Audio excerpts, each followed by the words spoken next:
যত ভোট এগিয়ে আসবে দেখবেন তৃণমূলের লোকেরা বাড়ি বাড়ি গিয়ে বলবে যে ভাই আমরা চুরি করি, আমরা ডাকাতি করি, আমরা খুন করি, গায়ের জোরে পঞ্চায়েত দখল করি। একেবারে একটা বাচ্চার জন্ম থেকে শুরু করে একটা মরে কবরে যাওয়া পর্যন্ত যত রকম ভাবে একজনের কাছ থেকে পয়সা খাওয়া যায়, তোলাবাজি করা যায়, সব রকম ভাবে তোলাবাজি করি, সব করি। তবু আমাদেরকেই ভোট দিতে হবে না। আমাদেরকে ভোট না দিলে যেটা হবে, পশ্চিমবাংলায় বিজেপি ক্ষমতায় চলে আসবে। এবং সত্যি সত্যি বাংলার মতো একটা রাজ্য, যে রাজ্যে আমরা কখনো চাই না বিজেপির মতো একটা দল ক্ষমতায় আসুক, বহু মানুষকে ভালোবেসে নয় বাধ্য হয়ে তৃণমূলের এই কথায় ভোট দিতেও হয়েছে। এই করে 10-12টা বছর কাটলো আমাদের বাংলায়। আজকে দাঁড়িয়ে আপনাদেরকে জিজ্ঞেস করছি, একবার আয়নার সামনে দাঁড়িয়ে আসুন, নিজেদেরকে প্রশ্ন করি, এই যে বাংলায় বিজেপি ক্ষমতায় আসলো না, তৃণমূল কংগ্রেস 12 বছর 14 বছর ধরে বাংলা চালালো, বিজেপি বাংলায় ক্ষমতায় আসলে এমন কোন কাজটা করতো যে কাজটা করতে তৃণমূল বাকি রেখেছে? এমনকি বিজেপির মতো একটা পার্টি যে কাজ গোটা ভারতে আজ অব্দি কোনোদিন করেনি, তৃণমূল তাও করে দেখিয়ে দিয়েছে। গোটা ভারতে আজ অব্দি বিজেপির কখনো বাপের ক্ষমতা হয়নি, সরকারের টাকায় মন্দির তৈরি করে, তৃণমূল তাও করে দেখিয়ে দিয়েছে। সরকারের টাকায় মন্দির তৈরি করেছে তৃণমূল। দীঘায় জগন্নাথের মন্দির তৈরি করেছে, আবার উদ্বোধন করার সময় মমতা ব্যানার্জি বলছেন আমরা আমাদের হিন্দু ধর্মকে মানি, আমাদের হিন্দুত্বকে মানি, জয় দুর্গা, জয় মা কালী, শ্রী রামকৃষ্ণ, বিষ্ণু মাতা, আমরা আমাদের হিন্দু ধর্মকে মানি। তাই নাকি মমতা ব্যানার্জি, আপনি রামকৃষ্ণ হিন্দু ধর্মকে মানেন? যখন একটা সময় উঁচু জাত নিচু জাত বলে মন্দিরে ঢুকতে দেওয়া হতো না, কোন হিন্দু মন্দিরে মুসলমান মানুষের পা রাখার অধিকার ছিল না, সেই সময় রামকৃষ্ণ পরমহংসদেব দাঁড়িয়ে বলেছিলেন এই বাংলায় দক্ষিণেশ্বরের মন্দিরে হিন্দু মুসলমান চামার চন্ডাল মুচি মেথর সবাই একসঙ্গে মাথা উঁচু করে ঢুকবে, কোন গরিব বড় লোক, এই ধর্ম ওই ধর্ম, ব্রাহ্মণ আর দলিতের ভাগ থাকবে না। এই ছিল রামকৃষ্ণ হিন্দু ধর্ম।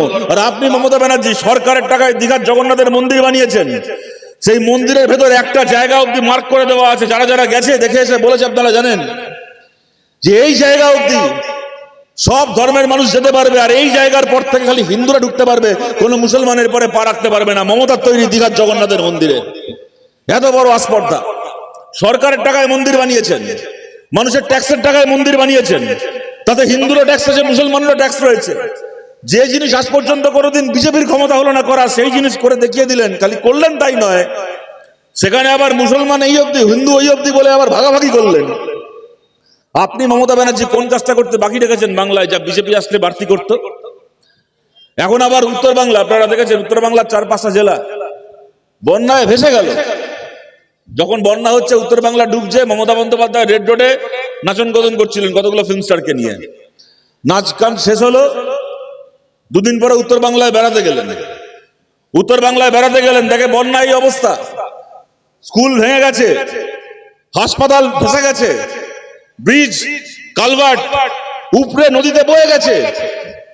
মুখ্যমন্ত্রী দাঁড়িয়ে ঘোষণা করছেন কি, নতুন স্কুল তৈরি করবেন ওখানে না, নতুন কলেজ তৈরি করবেন না, নতুন হাসপাতাল, স্বাস্থ্যকেন্দ্র, ব্রিজ তৈরি করবেন না। উত্তর বাংলা বন্যায় ভেসে গেছে, মুখ্যমন্ত্রী গিয়ে ঘোষণা করছেন দক্ষিণে আমি দীঘায় জগন্নাথ মন্দির করে দিয়েছি, এবার উত্তরে আমি সরকারের টাকায় মহাকালের মন্দির বানাবো। এই হচ্ছে মমতা ব্যানার্জি, আরএসএস এর পোষা দালাল মমতা ব্যানার্জি। বিজেপির ক্ষমতা হয়নি কোনোদিন যে কাজ করার, বাংলায় চোখের সামনে দাঁড়িয়ে করে যাচ্ছে সরকারের টাকায় একটার পর একটা মন্দির তৈরি। আপনি কোন কাজটা করতে বাকি রেখেছেন যা বিজেপি আসলে করতো না? যে বাংলায় কোনোদিন আমাদের কি ছিল না, বাংলায় অনেক দুঃখ ছিল, অভাব ছিল, অনটন ছিল, কিন্তু কোনোদিন কেউ ভাবতে পারেনি বাংলায় কোনোদিন ধর্মে ধর্মে দাঙ্গা হবে। কি বামফ্রন্ট সরকারের সময়, কি তার আগে। আজকে মমতা বন্দ্যোপাধ্যায়ের আমলে এখানে হাজিনগর থেকে শুরু করে, নৈহাটি থেকে শুরু করে, বীজপুর থেকে শুরু করে, চন্দননগর থেকে শুরু করে, ধুলাগড় থেকে শুরু করে একটার পর একটা জায়গায় দাঙ্গা হয়েছে, হিন্দু মুসলমানের উস্কানি হয়েছে। এই যে নিরাপদ সর্দার বসে আছেন এখানে, সন্দেশখালীতে মা বোনেদের হয়ে লড়াই করেছিলেন।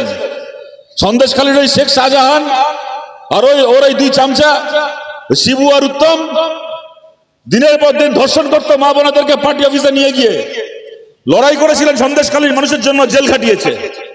বন্যা টুডু বসে আছেন এখানে, হুগলিতে জমি রক্ষার লড়াই করছেন। একটার পর একটা মামলা, একটার পর একটা পুলিশের হয়রানি চলছে।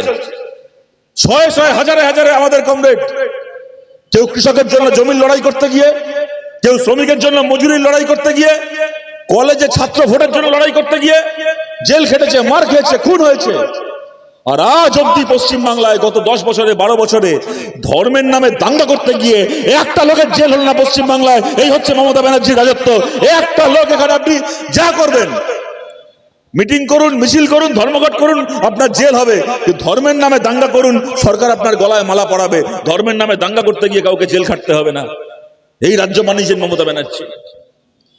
এখন এসছে এসআইআর। গতবার ভোটের আগে ছিল বিধানসভার আগে এনআরসি, আপনাদের মনে আছে? এনআরসির বিরুদ্ধে লড়াই করছিল আনিস খান। আর এনআরসি করে বাংলার মুসলমানকে পাঠিয়ে দেবেন বাংলাদেশে হুমকি দিচ্ছিল কে? বাবুল সুপ্রিয়। ভোটে জিতলেন মমতা ব্যানার্জি। এলাকায় এলাকায় গিয়ে বললেন যে ভাই আমার দলের লোকগুলো চোর ছেঁচর যাই হোক না কেন, বিজেপি আসলে এনআরসি করে দেবে, দেশ থেকে তাড়িয়ে দেবে। আমি এনআরসির বিরুদ্ধে তোমাকে বাঁচাবো এনআরসি থেকে, আমাকে ভোট দাও। ভোটে জিতলেন। জিতে কি হলো? এনআরসি করে বাঙালি মুসলমানকে বাংলাদেশে পাঠাবে বলেছিল, হুমকি দিচ্ছিল বাবুল সুপ্রিয়। সেই বাবুল সুপ্রিয়কে দলে নিয়ে লালবাতি গাড়ি দিলেন, রাজ্যের মন্ত্রী করলেন। আর আনিস খান একটা কলেজের ছেলে, একটা 19 বছরের ছেলে, এনআরসির বিরুদ্ধে লড়াই করছিল। রাত্রিবেলা বাড়িতে ঢুকে তার আব্বার সামনে থেকে টানতে টানতে নিয়ে গিয়ে ছাদে নিয়ে গিয়ে পুলিশ পাঠিয়ে ছাদ থেকে ফেলে খুন করলেন আনিস খানকে, একটা 19 বছরের ছেলেকে মমতা ব্যানার্জি। এনআরসির নাম করে ভোট জিতলেন। ভোটে জেতার পরে আজকে পশ্চিম বাংলার দিকে তাকিয়ে দেখুন, আনিস খানের লাশ কবরের তলায় শুয়ে থাকে, আর আনিস খানের কবরের ওপর দিয়ে বাবুল সুপ্রিয় লালবাতি গাড়ি চলে যায়। এই হচ্ছে মমতা ব্যানার্জির পশ্চিম বাংলা। তারপরে নির্লজ্জ বেহায়া এসছে আবার ভোট চাইতে তৃণমূলের দালালগুলো। কতদিন চলবে বাংলা এই রাজনীতি? লুট করবে, অত্যাচার করবে, চোখ রাঙাবে, দাদাগিরি করবে, কোটি কোটি টাকা সম্পত্তি বানাবে। যে দেখেছেন নিরাপদ সর্দারকে, দেখছেন এমএলএ ছিলেন আপনারা, এখানকার মানুষ বহু এমএলএ কে দেখেছেন, বহু এমপি কে, বহু পঞ্চায়েত মেম্বারকে দেখেছেন আমাদের। আর এদেরকেও দেখছেন। 5 বছর আগে, 6 বছর আগে খালি গায়ে কাঁধে গামছা নিয়ে ঘুরে বেড়াতো, দেখলে দূর থেকে চেনা যেত তৃণমূলের ওই নেতা বসে আছে। এখন পঞ্চায়েত দখল করেছে গায়ের জোরে। কিভাবে পঞ্চায়েত দখল হয় আপনারা জানেন? এখানে পঞ্চায়েত সমিতিতে আমরা জিতেছিলাম, সার্টিফিকেট কেড়ে নিয়ে দখল করেছে। গোটা বাংলার এই চেহারা। 5 বছর আগে, 6 বছর আগে কাঁধে গামছা থেকে চেনা যেত কোন তৃণমূলের নেতা।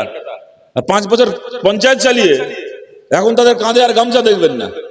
এখন 2 কিলোমিটার দূর থেকে দেখতে পাবেন হেঁটে আসছে, গলায় দেখবেন একটা কুত্তার বকলেসের মতো সোনার চেন ঝুলছে। দেখলে চিনতে পারবেন তৃণমূলের পঞ্চায়েতের নেতা। রাগ হয় না বলুন তো? কষ্ট হয় না এগুলোকে দেখলে? এই চলবে দিনের পর দিন। আপনাদেরকে বলছি এগুলো বন্ধ করতে হবে, শেষ করতে হবে। সময় খুব বেশি নেই হাতে। দেখুন এই তৃণমূলের চুরি নিয়ে, ওদের দাদাগিরি নিয়ে একটার পর একটা কথা বলে যাওয়া যায়। এদের চুরি, এদের দাদাগিরির বর্ণনা করে সময় নষ্ট করে লাভ নেই। এদের গালাগাল খেয়ে এরা চুরি করা বন্ধ করবে না। এমন বেহায়াদের পার্টি, গালাগাল খেয়ে কোনদিন দেখবেন ছাগল ঘাস খাওয়া বন্ধ করে দেবে, তৃণমূল কোনোদিন ঘুষ খাওয়া বন্ধ করবে না। এদেরকে গালাগাল দিয়ে নিজেদের সময় নষ্ট। আপনাদেরকে বলছি যা হয়ে গেছে হয়ে গেছে। সামনের দিকে তাকিয়ে আমরা নতুন বাংলা তৈরি করতে চাই।